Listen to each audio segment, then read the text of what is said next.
na mga dagkong balita karong adlaw sa One Mindanao. Duha ka balay ug upat ka tindahan nasunog sa Cagayan de Oro City. Gingong pagdula og posporo sa usa ka bata nga gitudlong hinungdan sa sunog, padayong ginasuta sa kabumbiruhan. Sakyanan sa usa ka pulis kalit nasunog samtang nagbiyahe sa National Highway sa Ramon Magsaysay, Zamboanga del Sur. COMELEC 11 magpadala og show cause order sa mga kandidato nga nagpasagad og butang sa mga campaign material. DSWD gibarugan nga non-partisan ang ilang buhatan. Apan dili daw makapugong kung dunay moabot nga politiko atol sa mga payout. Philippine Eagle Chick No. 31 o ginganlang Riley malampusong napusa sa Davao City. Sumala pa, kini ang pinakaunang documented nga unassisted natural hatching sulod sa 38 ka tuig sumala sa Philippine Eagle Foundation. Ito ang GMA Regional TV 1 Mindanao. Mayong hapon Mindanao, ako si Sara Hilomen Velasco. Gibarugan sa Department of Social Welfare and Development kon DSWD nga non-partisan ang ilang ahensya. Luyo nga doon na matod pa'y sagad makita nga mga politiko sa ilang payout sa social services sumala sa usa ka Davao City Councilor. Ang detalye sa report ni Argil Relator live. Argil. Sara, klaro ang gibutyag sa DSWD nga walay bisan usa nga politiko nga ilahang ginaimbita kung dunay mga pagpatuman silang mga social services programs labi na sa payout. Apan ugaling nga bisan pa mano nga non-partisan ang ilang ahensya dili matud pa sila makapugong ugaling dunay moabot gayod nga politiko atol sa pagpatuman sa ilang programa.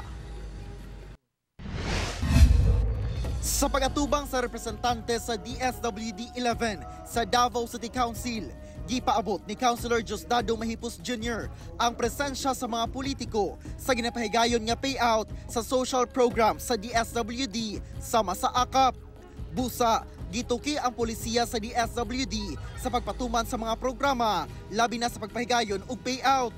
So is DSWD really allowing the presence of politicians in the implementation of their social welfare program? DSWD will remain non-partisan, sir. They're not really allowed. And that is why we really stand firm that we are non-partisan. Luyo nga non-partisan, sumala sa DSWD, dili nila mapugan kung dunay moabot nga politiko. Though we cannot really stop them if ever, if that instances, no, but we are not inviting them, okay. No invitation, but sometimes, in reality, we cannot sometimes stop them. But then that's the reason why we cannot see the presence of this personnel from the SWD. Nag-ugat ang maong pagpangayo ug katin-awan sa konsehal. Sanglit do na matudpay pagduha-duha ang Davao CSWDO sa pagtambong sa mga aktibidad sa DSWD tungod sa presensya sa politiko. Gimando sa Local Government Code nga sa mga programa sa national agencies kinahanglang makipag-alayon kini sa LGU gikan sa pagplano hangtod sa pagpatuman niini. Gisugyutsap ni Councilor Alberto Ungab nga tanang request sa paggamit og barangay facilities sa pagpahigayon og aktibidad sa DSWD kay permado sa DSWD official. Kini human dunay mga request sa paggamit og pasilidad apan walay signatory gikan sa ahensya. Therefore, Mr. President, if they are not wearing a uniform or they don't have any ID, can the barangay tell them to get out of the place? Sir, we will look into that, sir, because as far as I know, we are instructed and we are mandated to wear our ARTA IDs every time we are on official duty. Sara, nakatakda matod pa nga magpatawag og committee hearing ang Committee on Social Services sa pagpanguna ni Councilor Pilar Braga tali sa taga DSWD ug CSWDO aron nga ma-harmonize ang kining mga social programs sa Davao City. Sara. Okay, dagang salamat Argil Relator. Atong sayron ang dugang pang mga balita sa Mindanao. Makauban nato si Cyril Chavez live sa Cagayan de Oro City. Cyril. Salamat Sara. Duwa ka mga balay ug upat ka tindahan ang nasunog sa Cagayan de Oro City. Giingong bata nga nagdula og posporo sulod sa balay ang gitudlong hinungdan sa sunog. Apan PFP padayong ginasuta among insidente. Ang detalye sa report ni James Paulo Yap. Gilamoy sa kalayo kining duha ka mga balay ug upat ka mga tindahan sa dalang Captain Vicente Roa Street ug Chavez Street sa barangay 32 sa Cagayan de Oro City. Pasado alas 9 sa buntag adlaw Miyerkules, paspas nga miresponde ang mga personay sa Bureau of Fire Protection tungod atbang lang sab kini sa buhatan sa Cagayan de Oro City Fire District. Sumala sa mga residente sa lugar nga aduna matud pay bata nga nagdula og posporo sa taas nga bahin sa usa ka balay nga gipanag-iyahan sa pamilyang Bacalso. Kamu man dito daw sa haling-haling mo no? Ba? Oh, nagaling-haling na sila. Haling-haling mo? Ha? Oh. Apan sumala sa inahan sa maong bata nga kauban na kuno niya ang iyang anak, una pa man miulbo ang kalayo. Wala sa mi kita nga nagaling-haling ang bata kaya kung anak diri naman sa gawas.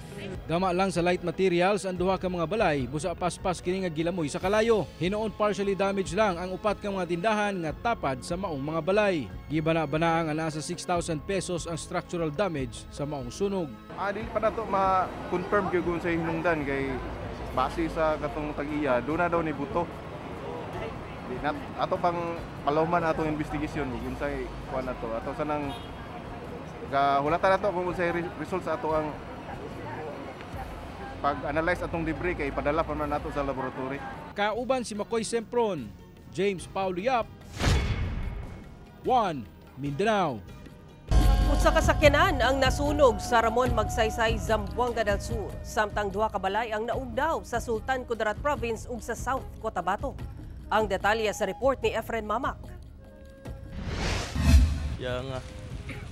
Gilamoy sa kalayo kining usa ka SUV sa National Highway sa Barangay Paradise, Ramon Magsaysay, Zamboanga del Sur, pasado alas 11 sa buntag adlawng Lunes. Hinuon luwas ang nag-inusara nga lalaking sakay niini nga usa ka police corporal nga na-assign sa Zamboanga del Norte. Kini human nakagawas dayon.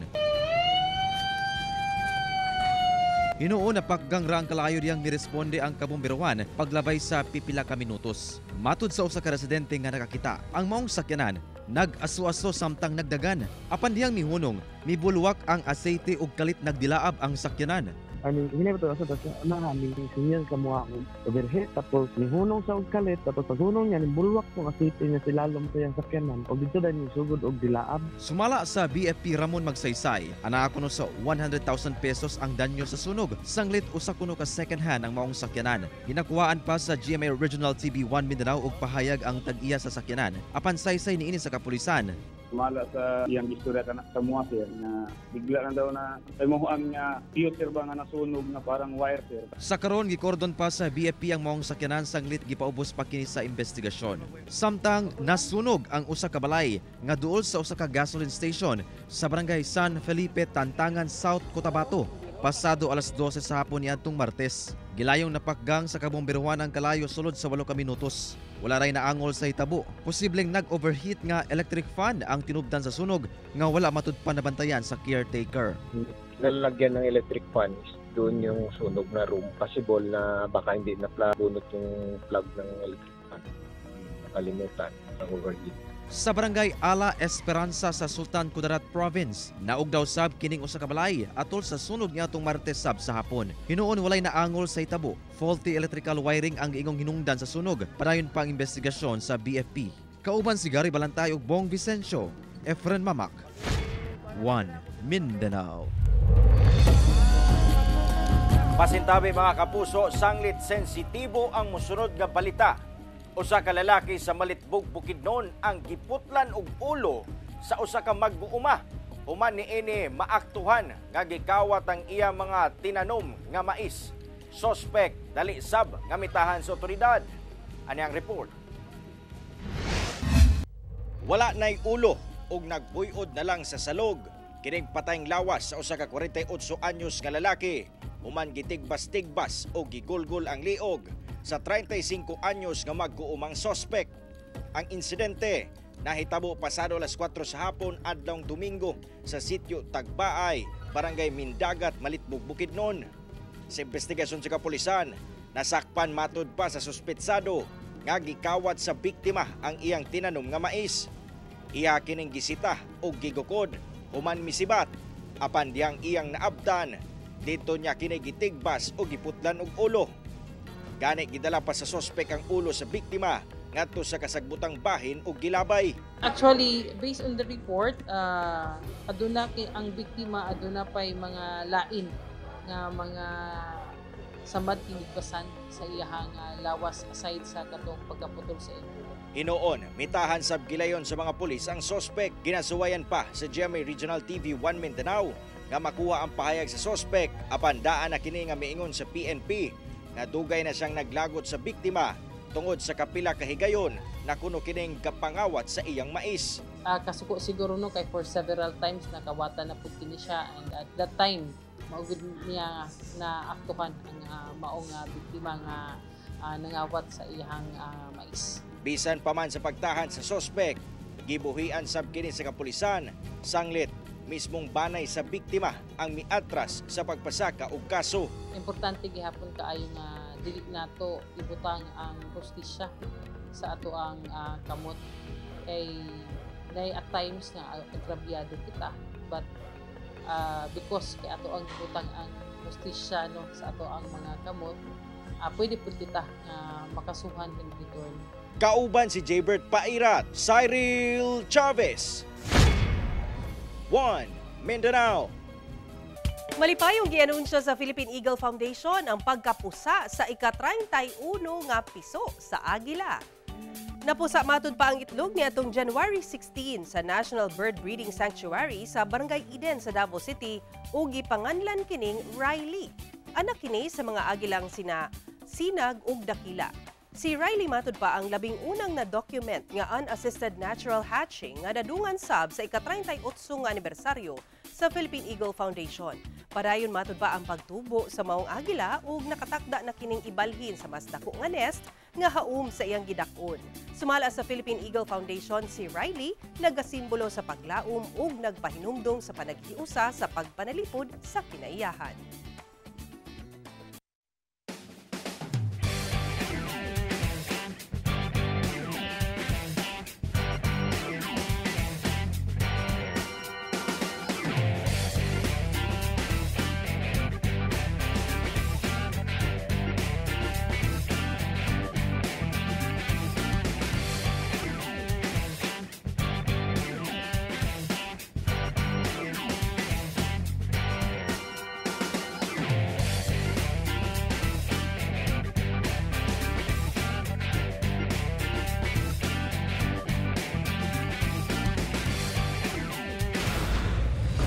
Ito ang GMA Regional TV 1 Mindanao. Padadaan sa COMELEC 11 og show cause order ang mga kandidatong kansang campaign materials illegal nga gipangpaskil. Ang mapamatud-ang sad-an posibleng mag-atubang og kasong administratibo ug kriminal. Ang detalye sa live report ni John D. Esteban. John D.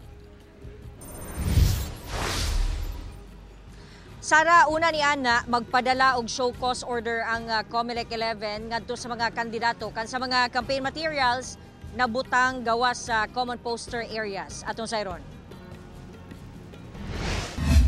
Naglabad na ang ulo sa COMELEC 11 tungod sa kabadlungon sa pipila ka mga kandidato nga nagapataka og butang sa ilang mga campaign materials. When we conduct Operation Baklas in the morning and in the afternoon, pagbalik namo nagtukod na pud sila og bag-o. Sumala ni Attorney Enumerables, agresibo sila sa pagpadala og show cause order batok sa mga kandidato kansang campaign materials illegal nga gipangpaskil o wala gibutang sa designated common poster areas. Sa karon, mga national candidates ug party list ang ilahang ginamonitor kay nagsugod na ang kampanya. Ang sa mga lokal nga kandidato sa Marso pa magsugod. Very aggressive ang atuang chairman about Ana because nakita niya nga daghan gyud ang ga-violate. Naamanggut tay ka ng special task force for illegally posted campaign materials, gitawag na mog STFB, Special Task Force Baklas. So katong notices na napadala and then after 3 days wala gihapon gitanggal, ang STFB magpadala na og show cause order. Ang show cause order mao'y sinugdanan sa pagpasaka og kaso o galing dili gyud magpatuo ang kandidato. Actually, dalawang cases man talaga ang ma-file pag once you violate yung campaigning, yung sa posting of campaign materials. One is disqualification, which is administrative, and the other one is criminal, which is election offense. So, mas paspas manggod ang disqualification kasi it's within COMELEC. Kaya yun ang gusto ni Chair. Kaya we will be sending out notices through the official email addresses of these national candidates and even the party list. Na-top 3 national candidates ang COMELEC base sa gidaghanon sa nabaklas nga illegal campaign materials. Apan midumili na nga nganlan kini, nagpahimang usab ang COMELEC nga dapat environmental friendly ang campaign materials nga gamiton. Ug pahimangnuan ang ilang mga supporters nga sa designated areas lang mamutang. Samtang laumang sa April, ma-deliver ang mga balota sa provincial treasurer gikan sa central office. Sa karon, nagaparayon pa ang printing sa mga balota. Sa karon nagpadayon ang training sa mga support staff sa COMELEC 11 samtang karong Marso sugdan ang pagbansay sa mga magtutudlo nga magsilbing electoral board members sa eleksyon. Sara. Okay, daghang salamat, John D. Esteban.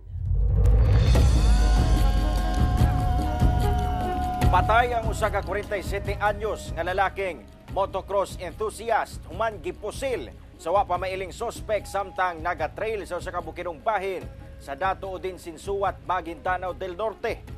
Wala na'y kinabuhi diyang napalgan kining 47 anyos nga lalaki sa bukidong bahin sa Barangay Awang, Dato Odin Sinsuat, Maguindanao del Norte, Domingo sa hapon. Doon na kinay igo sa ulo gikan sa bala sa M16 rifle nga giingong gigamit sa wala pa mailing suspect. Among biktima usa ka motocross enthusiast ug usa ka empleyado sa lokal nga kagamanan sa maong lungsod. Sumala sa kapulisan sa isa sa mga kauban niini, dungan matud pa sila nagpahigayon og trailing sa mong lugar nga nagsugod alas 9 sa buntag. Apan namatikdan na lang nila nga wala na kini nagsunod kanila. Gilayon nila kining gipangita hangtod nga nakit-an na lang kini pagkahapon ug patay na. Dili sab kuno pagpangawat ang motibo sa krimen, sanglit wala nawala ang motorsiklo sa biktima. Nagpaabot na og pasubo ang LGU Dato Odin Sinsuat ngadto sa pamilya sa biktima. Ginasulayan pa sa GMA Regional TV 1 Mindanao nga makuha ang pahayag sa pamilya sa biktima. Padayon ang hot pursuit operation sa kapulisan batok sa suspect lakip ang pagsuta sa motibo sa krimen.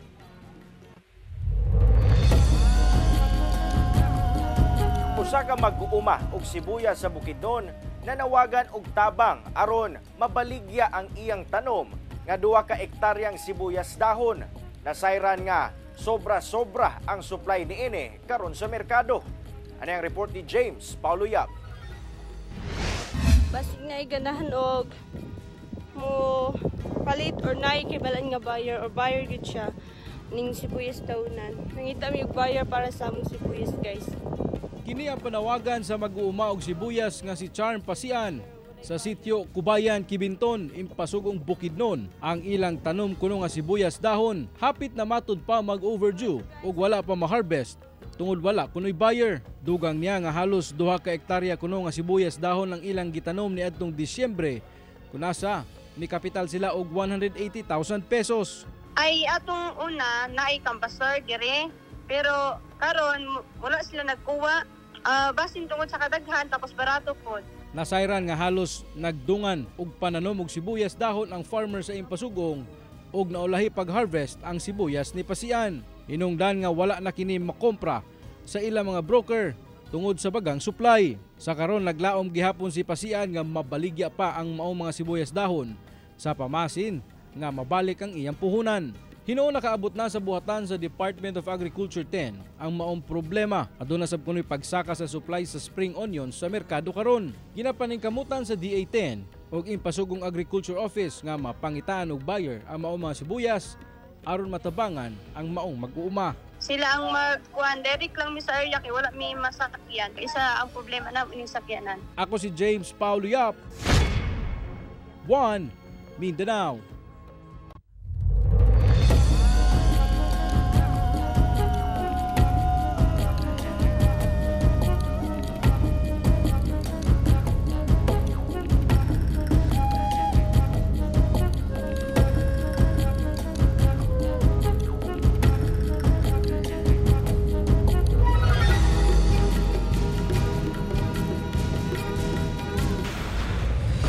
Ito ang GMA Regional TV 1 Mindanao.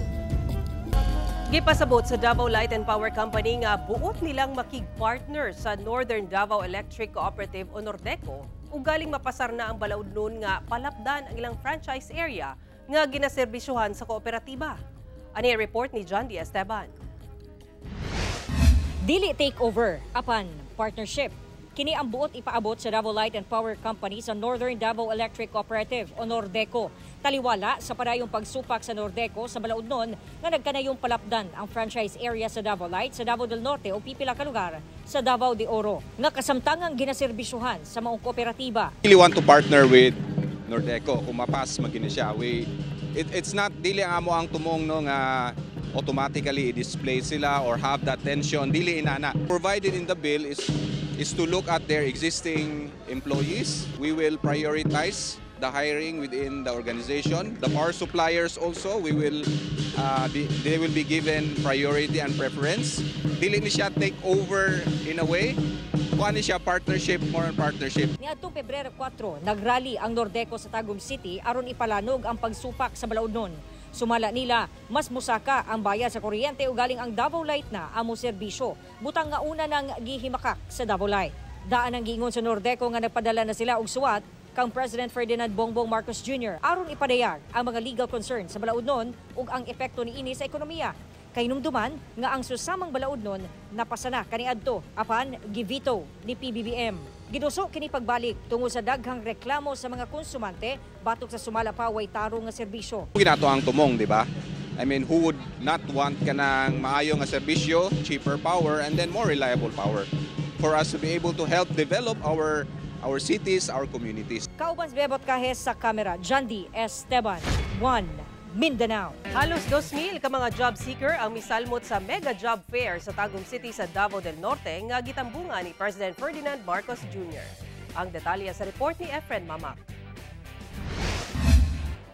Gitambungan sa halos 2,000 ka registered job applicants ang gipahigayong Mega Job Fair sa New City Hall, Tagum City, Davao del Norte niadtong Sabado. Gibana-bana nga nasa 1,240 ang job vacancies nga gitanyag sa 28 ka mga local employer. Ang maong aktibidad gipangunahan ni President Ferdinand Marcos Jr. Ito ay bilang pagtupad sa aming mandato at sa aming pangako na itaas ang antas ng pamumuhay ng bawat pamilyang Pilipino. Mga kapuso, kung inyong makita, taas kayo ang linya sa mga job applicants nga buot makasulod og trabaho dinhi sa gipahigayong nga Mega Job Fair. Buot gani sa mga job applicants nga makasulod og trabaho aron matabangan kuno ang ilang nga pamilya. Graduate ako nung nakaraang taon at saka wala akong nahanap ng trabaho kaya ngayon sinubukan kong pumunta dito para po matustusan namin ang aming mga kailangan araw-araw po, sir. Sumala sa DSWD 11, target sa maong job fair ang 3,000 household beneficiaries sa Pantawid Pamilyang Pilipino Program o 4P sa Rehiyon 11 nga mag-exit na sa maong programa gumikan sa daghang rason, sama sa natural attrition, no-monitored child, improved well-being, completion of the 7-year program duration, lakib kadtong nag-voluntary exit. Dakong tabang matud pagkini aron masiguro nga mapadayon ang ilang kalambuan bisan ni graduar na sa 4Ps. Gani buot sab ni President Marcos Jr. na palapdan pa ang job fair sa tibok nasod. Kailangan lang ng pagkakataon katulad ng job fair na ito. Kaya naman, gagawin ko po lahat para itong programa na ito ay magkalat sa buong bansa. Hangad ko po ang inyong tagumpay. Kakambal nito ay ang aking panawagan na sana po ay mapalawig pa ninyo ang mga pagkakataon at oportunidad na nasa inyong harapan. Kauban si Gary Balantay, Efren Mamak, 1 Mindanao. Kapin 380,000 pesos nga kantidad sa smuggled nga sigarilyo ang nasakmit sa otoridad sa usa ka COMELEC checkpoint sa Kiambas, Sarangani. Gikumpiska sa kapulisan kining klase-klase sa gingong smuggled nga sigarilyo nga karga nining usa ka kotse nga misulay og agi sa COMELEC checkpoint sa Proclinic, Kiambas, Sarangani pasado alas 10 sa buntag adlawng Martes. Sumala sa Sarangani Police Provincial Office naa sa 7 ka mga karton, lakip 144 ka mga rim nga kontidad sa 388,000 pesos ang ilang nasakmit. Gituhang smuggled ang maong kontrabando saglit walay igong dokumento nga gipakita ang driver niini nga si alias Abbas taga Maasim, Sarangani. Lakip ang kaubanan niini nga si alias Aman nga taga Palimbang, Sultan Kudarat Province. Gikusudiya karon sa kapulisan ang maong suspect nga posibleng mag-atubang og kasong may kalabutan sa anti-smuggling. Wala pa kini miluwat og pahayag. Halos 500 ka mga residente sa General Santos City ang nakabenepisyo sa purok kalusugan nga usa ka medical mission sa Department of Health Region 12. Butsab sa ahensya nga pakgangon ang stigma sa uban nga dunay kahadlok sa pagpabakuna. Ang detalye sa report ni Efren Mamak. Gisalmutan sa halos 500 ka mga residente ang gipahigayong purok kalusugan nga usa ka medical mission sa Department of Health Region 12 nga gipahigayon sa purok 28 Barangay Mabuhay, General Santos City adlawng Miyerkules. Gitanyag sa maong aktibidad ang libreng medical services sama sa free consultation, prenatal, x-ray, family planning, lakip immunization, pagpabakuna kontra pneumonia o flu. Duna sa libreng tambal. Gani usa sa buot makabenepisyo ang 78 anyos nga si Lourdes 5. Na may libre na check-up para sa mga sakit. Makatabang man po. Kani siya is conducted para ma-target gid tong mga underserved communities, para ma-offer gid ang mga services sa katong di na gud makaadto sa health center nato. Tumungsab sa ahensya nga mapakusgan ang pagpabakuna sa komunidad sama sa bakuna kontra pneumonia o flu bisan pa nga dili taas ang kaso nga ilang natala sa maong mga sakit. And gina-encourage gyud kay naamang good stigma pod for our senior citizens or sa katawhan jud nga mahadlok mapabaksin. So kami sa ground gapaningkamot gyud mi nga mawala na ang stigma. Nga maingnan sila nga importante gyud nga magpabaksin to provide herd immunity sa community. Kauban si Gary Balantayo, Bong Vicencio, Efren Mama, One Mindanao. Mao kato moaling balita sa Mindanao karong adlaw. Mamahimo ninyo kini makita pag-usab pinaagi sa pagbisita sa official website sa GMA Regional TV o bisitaha ang among official YouTube channel ug i-click ang subscribe button para sa pinakaulahing balita. Daghang salamat sa atong mga kapuso sa Mindanao nga nagalantaw kanamog sa atong mga kapuso abroad.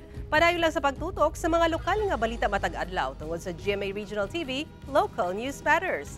Kami ang GMA Regional TV 1 Mindanao, tibok pwersa para sa mas dakong misyon ug mas halapad nga pagserbisyo sa nasod.